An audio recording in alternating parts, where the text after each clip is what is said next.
இடஒதுக்கீடை மையப்படுத்தி உருவான போராட்டம் வன்முறையா மாறி வங்கதேசத்துல நூற்றுக்கணக்கான மக்கள் உயிரிழந்திருக்கிறாங்க. அந்த போராட்டம் அடுத்தடுத்த வடிவங்களை பெற்றிருக்கு. குறிப்பாக வங்கதேசத்தினுடைய பிரதமர் ஷேக் ஹசீனா ராஜினாமா செய்யணும் அப்படின்னு பொது சொத்துக்கள் அங்கே சேதப்படுத்தப்பட்டுச்சு. பிரதமருடைய இல்லம் சூறையாடப்பட்டிருக்கு. இந்த காட்சிகள் எல்லாம் தொடர்ச்சியாக நம்ம பார்த்துட்டு இருக்கோம். இந்த சூழல்ல எப்படியாச்சும் இந்த வன்முறையை கட்டுப்படுத்துறதுக்கு அரசு பல்வேறு முயற்சிகளை மேற்கொண்டாங்க. ஊரடங்கு போட்டாங்க. இந்த மாதிரி பல விஷயங்கள் பண்ணாலும் கூட எல்லாமே தோல்வியடைந்திருக்கு. இந்த நிலையில தன்னுடைய பிரதமர் பதவியை ராஜினாமா செய்த ஷேக் ஹசீனா நாட்டிலிருந்து வெளியேறி விட்டார் அப்படின்ற ஒரு தகவல் வெளியாக இருக்குது. ஷேக் ஹசீனா அடுத்து எங்க போக போகிறார் அப்படின்ற ஒரு மிகப்பெரிய கேள்வி எழுறப்ப அவங்க இந்தியாவில் தஞ்சம் புகுவதற்கான வாய்ப்புகள் இருக்கு அப்படின்னும் இல்ல லண்டன்ல தஞ்சம் புகுவதற்கான வாய்ப்புகள் இருக்கு அப்படின்னும் இரண்டு தகவல்கள் நமக்கு கிடைக்குது. ஏன் இந்தியாவில் அவங்க தஞ்சம் புகணும் அப்படின்னு ஒரு கேள்வி எழுறப்ப இந்தியாவுக்கும் வங்கதேசத்துக்குமான உறவு அப்படின்றது அவ்வளவு நெருக்கமானது. தொடர்ச்சியாக வங்கதேசத்தினுடைய வளர்ச்சியில் இந்தியா எப்போதும் ஒரு கண் வைத்திருக்கும் அப்படின்னு தான் சொல்ல முடியும்.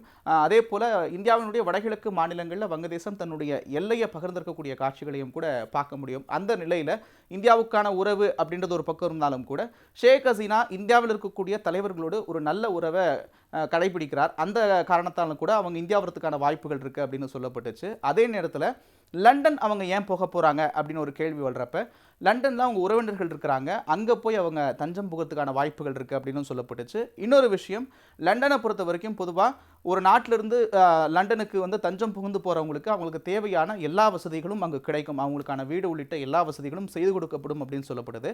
அதன் காரணமாக அதாவது பாதுகாப்பு அம்சங்கள் இதையெல்லாம் வச்சு பார்க்குறப்ப அவங்க லண்டன் போகிறதுக்கான வாய்ப்புகள் இருக்குது அப்படின்னு சொல்லப்படுது.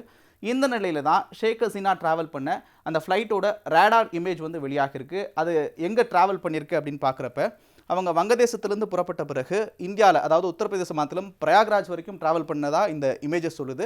இங்கிருந்து அவங்க அடுத்து டெல்லி போக போகிறாங்களா இல்லை டெல்லியிலிருந்து லண்டன் போக போகிறாங்களா அப்படின்றது இன்னும் நமக்கு தெளிவாக தெரியல. இது அடுத்தடுத்த கட்ட நகர்வுகளில் தான் அவங்க எங்கே இருக்கிறாங்க அப்படின்ற விஷயம் தெரிய வரும்.